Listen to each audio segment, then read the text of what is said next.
Indigo উড়ান পরিষেবায় জারি বিপর্যয়, এই নিয়ে পরপর দুদিন। লটবহর নিয়ে ঠায় অপেক্ষায় যাত্রীরা। উড়ান কি বাতিল? সময় ঘোষণা নেই, প্রশ্নের উত্তরও নেই।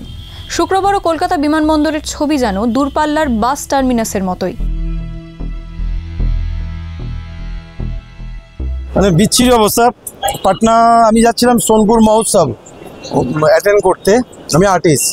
সকালবেলা 8টার সময় এসেছি, 10:10 ফ্লাইট। কোনো রকমের কেউ কোনো রেসপন্ডই করছে না ইন্ডিগোর কোনো স্টাফ। বয়স্ক মানুষ একজন তো বুকে হাত ধরে বসে পড়েছে। আগে থাকতে কোনো মেসেজ নেই, কিছু নেই যে ফ্লাইট ক্যান্সেল।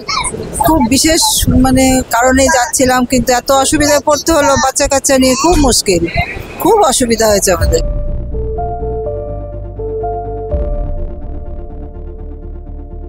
চেক ইন হয়ে গেছি, বোর্ডিং পাস হয়ে গেছে, লাগেজ দেওয়া হয়ে গেছে, আমার 6 মাসের বেবি আছে আমার। বলি না ক্যান্সেল। এবার না খাওয়া, ওদের কোনো সিস্টেম নেই। একদম নটোরিয়াস কোম্পানি হলো Indigo, 3rd class company madam. ওদের এগেনস্টে যদি আমরা তো সেন্ট্রাল গভর্নমেন্ট অ্যাকশন না নেয়, খুব বাজে হবে এদের জন্য। 6টার সময় বাড়ি থেকে বেরোচ্ছি, মেসেজ আসছে কি ফ্লাইট টাইমে আছে, বোর্ডিং হচ্ছে 101-এ, আপনি পৌঁছে যান, টাইমে আছে। কিন্তু আমাদের বোর্ডিং পাস ইস্যু করেছে, নিচে গিয়ে বলছে এবার ফ্লাইটটা ক্যান্সেল হয়ে গেছে আর যাবে না, আপনারা ফেরত, আপনার রিফান্ড দিয়ে দেবে, আপনারা ফেরত যান। এরকম কি হয়? এরকম যে হতে পারে তা দুদিন আগেও কল্পনা করেননি ইন্ডিগোর যাত্রীরা। সমস্যা শুরু বৃহস্পতিবার 4 ডিসেম্বর থেকে। একদিনে বাতিল হয় প্রায় 550টি উড়ান। ফলে দেশ জুড়ে সমস্যায় পড়েন যাত্রীরা।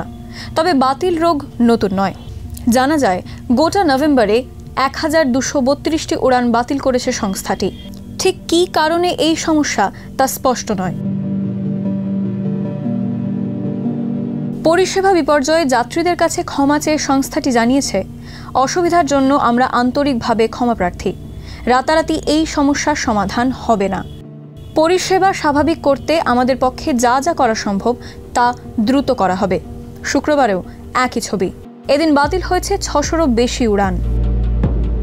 ইন্ডিগোর অবস্থা খুবই খারাপ। তাদের সঙ্গে ডিজিসি এর প্রবলেমের জন্য এই নিয়ে 4 বার যাতায়াত করলাম এয়ারপোর্ট থেকে বাড়ি। এর জন্য 3 দিন ধরে এসেছিলাম। ফিরতেই হবে বোম্বে। না, এয়ার ইন্ডিয়া 10,000 টাকা বেশি দিয়ে কিনেছি। যাত্রীদের তো প্রচুর হয়রানি হচ্ছে। নিঃসন্দেহে কোঅপারেট করছে না, কোনো কপারেশন নেই, শুধু একটা স্যান্ডউইচ ছাড়া। আমি কলকাতা থেকে ভেলোর যাচ্ছি আমার ওয়াইফের ট্রিটমেন্টের জন্য। টিকিট বুক করা ছিল, টিকিট ক্যান্সেল হলো 11:30-এ, আবার রিশিডিউল করলো 9:40, রাত্রি 9:40 করলো, সেটাও ক্যান্সেল করে দিল। এবার ভেলোরে যে পেশেন্ট পড়েছে তাকে কী করে যাবো আমি তার কাছে? প্রাথমিক অনুমান, পাইলট অপ্রতুলতার কারণেই সমস্যা। 2024 সালে পাইলটদের কাজের সময় বেঁধে দিয়েছিল কেন্দ্রীয় সরকারের নিয়ন্ত্রণাধীন উড়ান নিয়ন্ত্রক সংস্থা DGCA। তখনই এ নিয়ে আপত্তি জানিয়েছিল ইন্ডিগো। সেই শ্রমবিধি চালু হওয়ার পরে বড় বিপর্যয়ের মুখে পড়ল যাত্রী ও পরিষেবার নিরিখে বৃহত্তম বেসরকারি উড়ান সংস্থা ইন্ডিগোই। বিপর্যয় রুখতে ইন্ডিগোর জন্য আপাতত শ্রমবিধি শিথিল করে পরিস্থিতি স্বাভাবিক করার নির্দেশ দিয়েছে DGCA। That we have experienced severe operational disruptions for the past few days.